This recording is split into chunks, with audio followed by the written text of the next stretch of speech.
Friends, ఈరోజు ఒక చిన్న టాపిక్.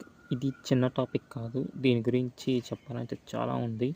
సో ఈరోజు మనం చెప్పుకునేది విజయనగర ఎంపైర్లోని విరూపాక్ష టెంపుల్ గురించి చెప్పుకుందాం, ఓకేనా? సో మీ అందరికీ తెలిసే ఉంటుంది, విరూపాక్ష టెంపుల్ అనేది విజయనగర ఎంపైర్లో కట్టించిందనమాట. ఈ విరూపాక్ష టెంపుల్ అనేది ఒక శివుడు టెంపుల్. అంటే ఆ రోజుల్లో శివుణ్ణి ఎక్కువ పూజించేవాళ్ళు కాబట్టి ఇది శివుడికి సంబంధించిన టెంపుల్. ఇది ఎప్పుడు ఉండిందంటే హంపీలో ఉంటుంది. So Hampi is the capital of Vijayanagara. So ఇప్పటికీ హంపి ఉంది విజయనగర. అంటే ఇప్పుడు హంపి ఎలా అంటే, అంతకుముందు మనము తల్లికోట యుద్ధం ఎవరెవరికి మధ్య జరిగింది? విజయనగర ఎంపైర్ వర్సెస్ బహమనీ సుల్తాన్. సో వాళ్ళ ఆ బహమనీ సుల్తాన్ అనేవాళ్ళు లాస్ట్కి గెలిచారనమాట. మన విజయనగర ఎంపైర్ ఓడిపోయింది. సో గెలిచేసిన తర్వాత ఇవన్నీ దాడులు చేయడం, సో కొన్ని వాటిని ధ్వంసం చేయడం అలా జరిగిందనమాట. సో అలా విరూపాక్ష టెంపుల్ మీద కూడా కొంచెం దాడి జరిగింది, కొంచెం ధ్వంసం అయ్యాయి. అలాంటి మళ్ళీ రెన్యువల్ అంటే రీకన్స్ట్రక్షన్ చేశారు. కొన్ని రీకన్స్ట్రక్షన్ ఎక్కడైతే డ్యామేజ్ అయితే దాన్ని మన ఆర్కరాలజికల్ సర్వే ఆఫ్ ఇండియా వాళ్ళు కన్స్ట్రక్షన్ చేశారు. సో ఈ విరూపాక్ష టెంపుల్ అనేది మన యునెస్కో వరల్డ్ హెరిటేజ్ సైట్ అనమాట.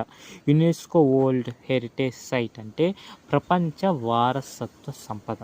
సో దీనికి ఇంత ప్రాముఖ్యత ఉందన్నమాట, ఇంత ప్రాముఖ్యత ఉంటుంది. ఎన్నని చెప్పను, విరూపాక్ష టెంపుల్ గురించి చెప్పాలంటే చాలా ఉంటుందన్నమాట. ఈ వీడియో సరిపోదు, ఈ యూట్యూబ్ షార్ట్ అనేది సరిపోదు, పెద్ద వీడియోనే రిలీజ్ చేయాలి.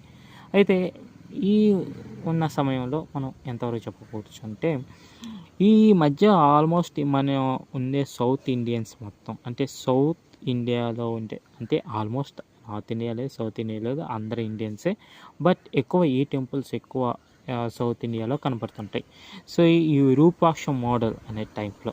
సో విజయనగర ఎంపైర్లో పర్టికులర్ ఎవరంటే దేవరాయ టూ కాలంలో ఆ రాజులో లక్కన్న అనే అతను యొక్క ఆర్కిటెక్ట్ అనమాట ఈ యొక్క విరూపాక్ష టెంపుల్.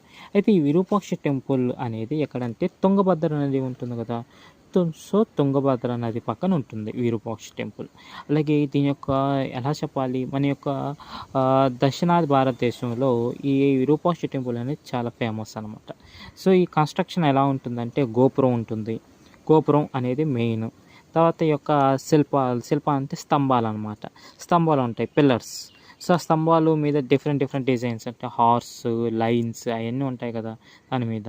అలాగే మనకు ఏముంటాయి పిల్లర్స్, తర్వాత ఇంకా ఏముంటాయి అంటే మనకు పెద్ద ఎంట్రన్స్ ఉంటుంది, అలాగే కళ్యాణ మండపం కూడా ఉంటుందన్నమాట. సో ఈ